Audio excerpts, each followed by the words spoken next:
Hey guys, and welcome to another video. Today we're discussing all the new information that was released yesterday regarding Marvel's Midnight Suns. So let's get into it.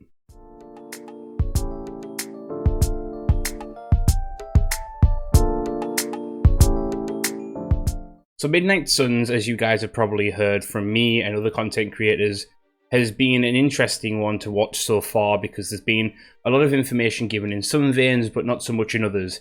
And one big part of that I was commenting on was the lack of kind of seeing gameplay and how that works. This showcase that they did yesterday, including a fight between Wolverine, Sabretooth, and including the Hunter as well, showcases exactly what combat is like and gives us a kind of inkling into how the story for the game might unfold. So first of all, and I think this is obviously very important with most games to state these days, that there will be no microtransactions linked to this game.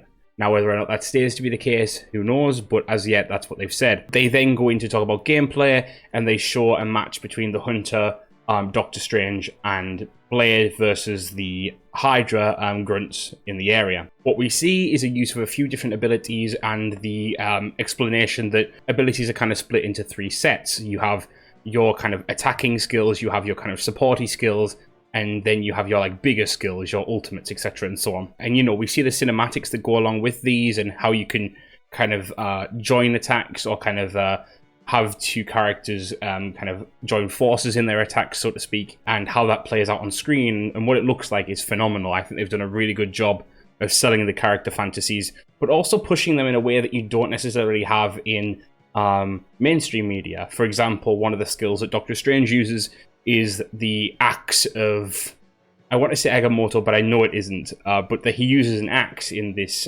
piece of footage, and it's very different to the Doctor Strange that people might be used to, but Doctor Strange has a lot of these kind of quirky abilities in his background from the comics, for example.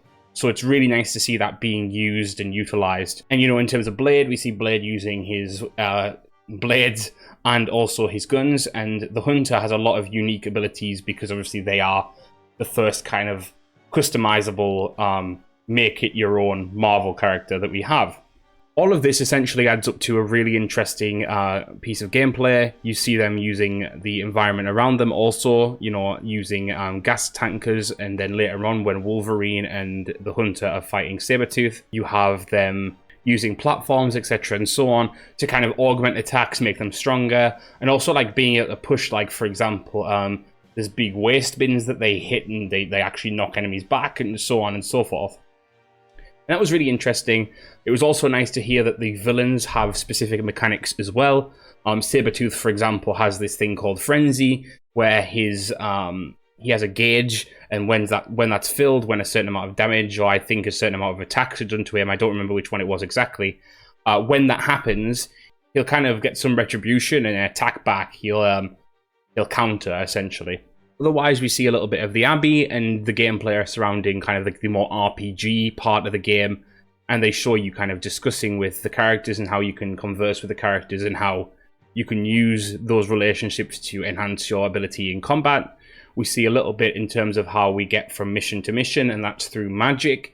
Magic opens portals into Limbo, and then those portals come out, elsewhere in the world, which is strange. Ironically, that Doctor Strange, perhaps the person who we know the most to use portals, is not the one making the portals in this case, but I suppose they wanted to probably go for something a little bit different, a little bit more unique than using the same character who always seems to be making portals for every other piece of media that we have.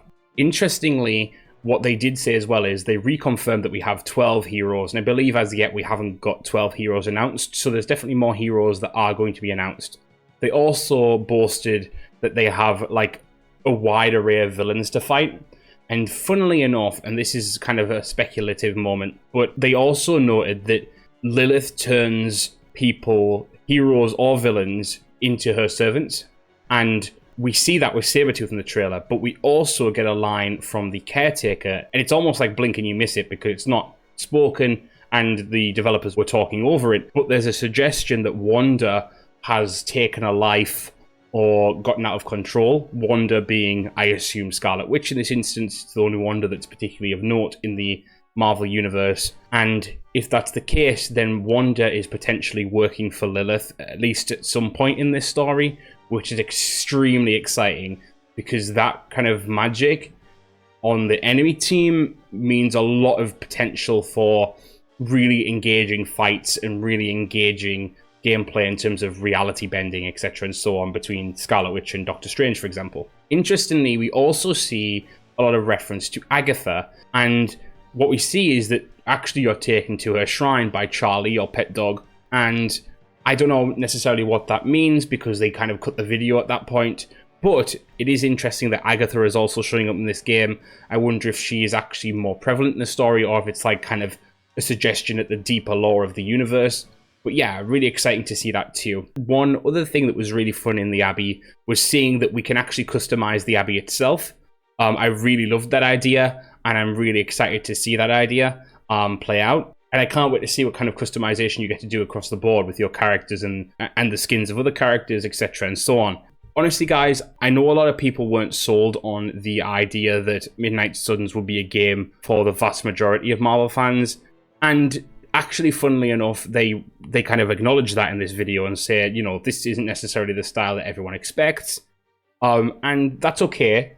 But I do think a lot more people should give this a shot than they necessarily were going to. I think seeing this gameplay has made me very much a solid fan of this. You know, I play a lot of Marvel Strike Force, for example, which is a mobile game from Marvel. But it's a similar principle, turn-based, etc. and so on. And I like it. I enjoy it personally. I like being able to think a little bit more, and this is kind of like the evolution of that.